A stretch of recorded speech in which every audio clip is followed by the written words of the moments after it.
And it's cooking time now, and if you're in the mood for trying out a delicious risotto for dinner this evening, then we have the perfect recipe for you. This morning, our very own Giuseppe is rustling up a tasty butternut squash, pancetta, and pine nut risotto that's suitable for all the family. And normally risotto takes me about 14 hours. Oh, no, it's very easy. And as a matter of fact, for us, it's more a way of cooking the rice rather than one single recipe in 4 steps. So let's start with the ingredients. We have a pancetta, as we said, and you can actually cut off the fat from it and make the stock, because I generally use all the leftovers, even when I chop vegetables, to make the stock. So we make the stock from scratch, which is over here. And it's just with the celery, carrots, and onion. So no need to use stock cubes or anything like that. Then the butternut, as we said, and very important, the rice. The rice has to be the right one. This is carnaroli rice. You can use carnaroli or arborio. This is made by our friend Paola Marinone. You can see the logo of the school on the packet. Okay. And basically, the good thing about the carnaroli is that while it's cooking, it doesn't really kind of break. So you will have the grain without breaking it, but it's still starchy, because you know, like the way risotto has to be starchy. So we start with the onion.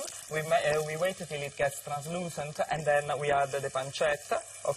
And then obviously we have to put the butternut, because it will take a little bit longer for it to cook. And that's our base for the risotto. Once it's cooked, we are very quick, and it's already cooked. Aren't we great? You actually keep the heat quite high, because you want the rice to sing. So basically what you do there is you put the rice, and this is the first stage, because you can break the recipe down into 4 steps.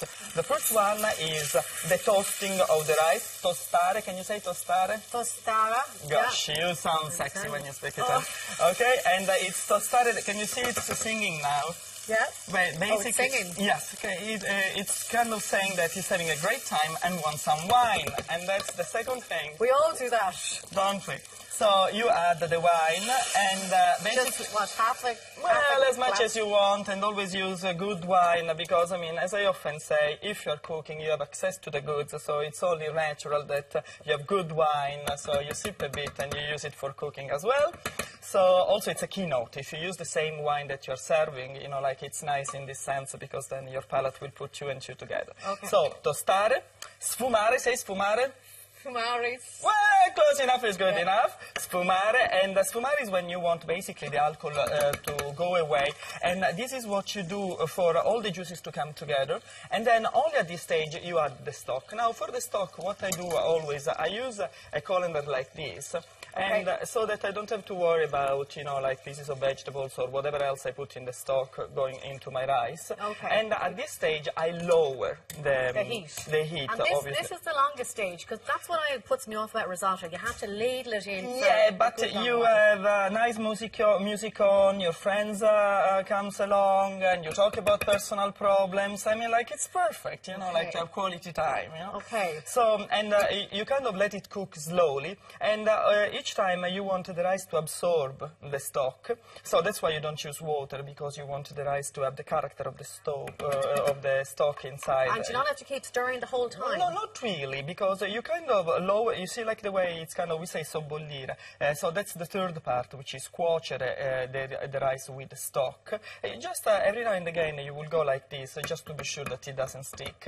And you add little by little, Then at that stage we get to this point, when it's already cooked, basically, but you take it out of the fire, and, well, the heat, and it's what we call mantecare. Can you say mantecare? Mantecare. Now, if you have an Italian friend, you have to say what mantecare means, because they all know that mantecare is when you add the butter, this is unsalted butter, and cheese to your rice. And I think that there aren't many countries where everybody knows one verb for a specific part of the preparation of a specific recipe. So mantecare is really what you do when you add the butter and the cheese at the end, and you let it just rest for a little bit, so it gets that sort of creamy texture, and then that's when you can serve it. We ask now Mark what he thinks about the risotto. If you lie well, even if the lines are cheap, make the acting good. And I I'll put some pine nuts on top. And you didn't toast those, is that well, right? you can toast them, or you can leave. Doesn't matter. Yes, as you prefer.